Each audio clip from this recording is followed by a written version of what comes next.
We're about to start running it too. You were like the first person that I've ever heard. I was watching another video of you. It was on live or some shit. And you were basically talking about another girl and how you became homies with her because you were just like, you're a pretty girl. I'm a pretty girl. It doesn't really matter if we're like friends or whatever, but let's just like link up and like, you know, just like brew some fucking clout up. What video did you watch, Adam? Because I watched your interview and I heard you only watched Lala's video and you didn't watch my video. So I watched your video and her video. Okay, so that's not what happened, Adam. Oh, so you were actual real friends. You don't want to post it that way. Too, but what happened was she messaged me saying initially like in 2015, saying I'm pretty, you're pretty, we both live in Atlanta, we should hang out sometime, right? I love that it's that simple for girls in this day and age. Yeah. That's all we need to have in common. We're hot. I've never had that conversation with another guy. Listen, Josh, you're hot. Let's kick it. No, that's not why. It's not it's just a way like saying let's smoke. You know, it's just something to say let's hang out. Yeah, it'd be like me hitting up a rapper and be like, I fucks with your shit, bro. Exactly. Let's meet up. Exactly. Yeah, you're right. It's just a little different way of phrasing it. I feel you. But yeah, so was that, because I remember when you pulled up the first time to do the interview and you were with a couple different girls, Lala being one of them. And I remember having the conversation with some of the employees, like, you never see a hot girl who's famous for being hot and all her homegirls are hot too and are just rolling with her and just kicking it with her. That's not normally how it works. Normally, you know, like hot girls are kind of like too territorial to really just be rolling around kicking it like that. And sure enough, here we are a year later.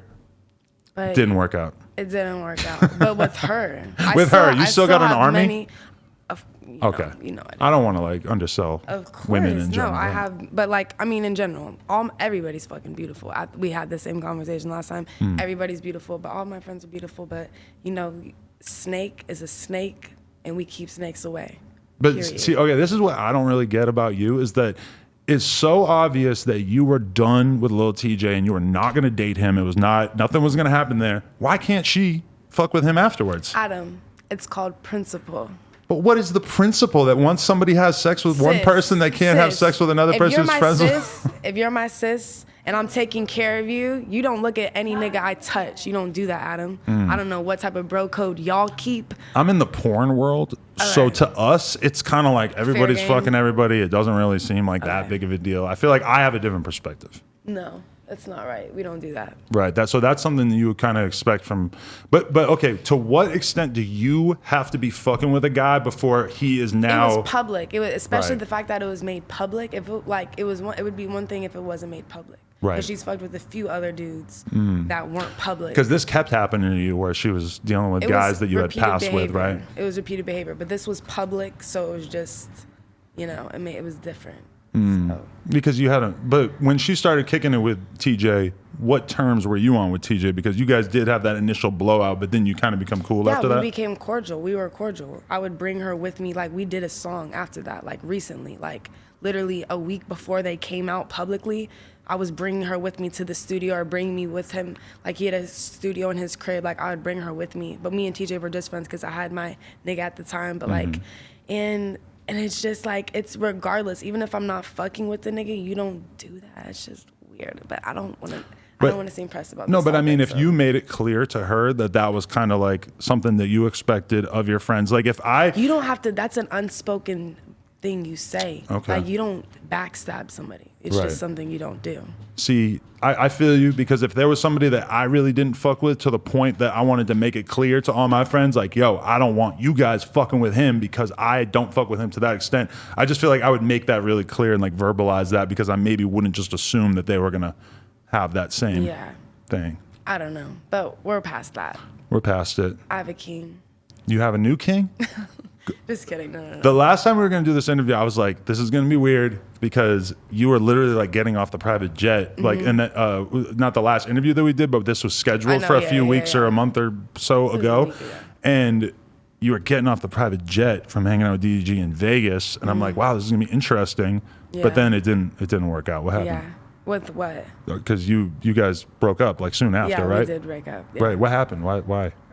He was just balling out with you in Vegas on the private jet. It's just in our careers, we're just taking a break. We're cool. We're friends. We actually have a song on the way as well. Really? Yeah. So you're still cordial enough that you can drop music together? Yeah, we're cool. We're friends. We were friends before we started fucking with each other. So. Really? Yeah. Wow. Okay. Because the way that we got all caught up in this is because there was another you little. You were talking smack about him. I didn't feel like I was saying anything that crazy, but I mean, put some respect on him. You know, moonwalking so in you're still like defending him hard. Friend. Okay, yeah. That's my friend. No, but like he posted like an emo type thing that we all interpreted to basically be him being sad about you not being happy with him. What did he say? I forget. It was a long time ago, but it was that was the thing that caused us to have this conversation. And I think the thing that pissed him off was that we basically were like, "Hey, baby Ruby didn't want to be with a YouTuber," and then he doesn't like being considered a YouTuber, which I guess maybe that's my misconception because I've known him as a YouTuber longer than I've known him as a rapper. Understandable mistake. Right. Yeah, everybody makes mistakes. Sorry, my bad. Understandable mistake. But it's okay. We're past it. We know. I saw you talked about him recently. You were saying positive things about his song. Blueface was playing Blueface was blasting that over and over. That was kind of crazy. Yeah, it's going crazy. It's about to go gold. Blueface and DDG. Hoes of the B&B. Period. Well, the thing at Blueface's house is that his YouTube that's logged into his TV plays a Blueface song, and then it plays another Blueface song, and it's like just the playlist. It doesn't play like some artist that's like Blueface. Yeah. It's been trained to only play Blueface. So DDG even being in the mix there is like kind of funny, special. How was that? How was the house? It was amazing. You would love it there. I think I would have. I saw like people were sending me like stories and they were talking about me. It was amazing. Well, but it was weird because when we were there was no fighting, but there was a ton of fighting before we got there and a ton afterwards. Like, what was there to fight about? I don't know. The white girl told me that she walked out of her bedroom in the morning and one of the girls just snuffed her in the hallway. This sounds like the craziest prison environment you could ever be in. I saw one girl lost her tooth. Yeah, like because they kept doing boxing matches and shit.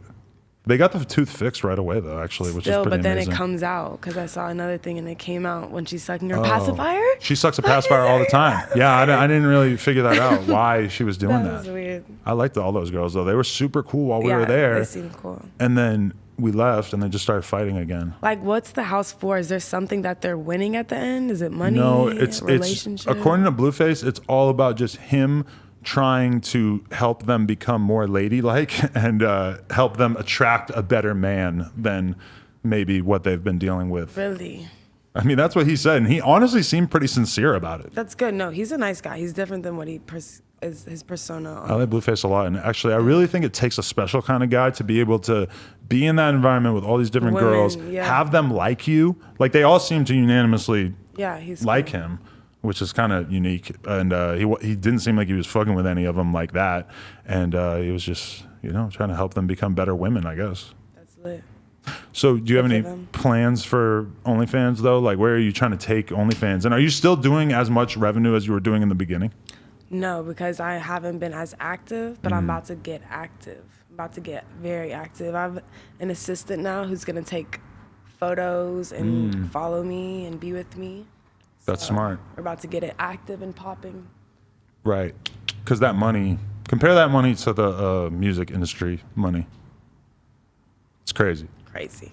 Right. Residual income monthly, not literally not doing much. Did you did like 200,000 in the first 2 days, or what were the numbers that were going viral? It was something like that. Right. I'm scared to even talk about how much money I have. Right, like the IRS is just gonna like jump out of the camera. No, well, it's the IRS knows about it, right? Because it gets. Oh yeah. Yeah. Yeah, don't try to hide the OnlyFans I'm talking income. about scary people on the street who might think I carry cash, but I don't carry cash. Walking around with 200,000, like just withdraw your entire OnlyFans balance in cash. No. Yeah, but don't do that. Crazy. A lot of rappers would do that, realistically. Yeah. Okay, that's dope though. You don't feel like the two sort of like conflict or counteract? I don't really think so either, because with what? OnlyFans and rapping. Kind of to an extent. There's been some like people who don't want to work with me. Really? Yeah, like clothing brands and like people. Honestly, that's interesting.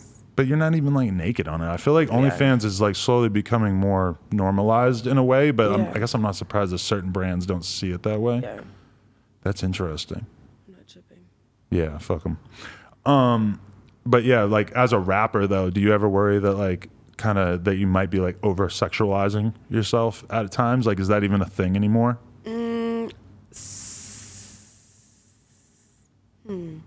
I mean, sex sells at the end of the day, but sometimes like I do know I should probably tone it down, but Right.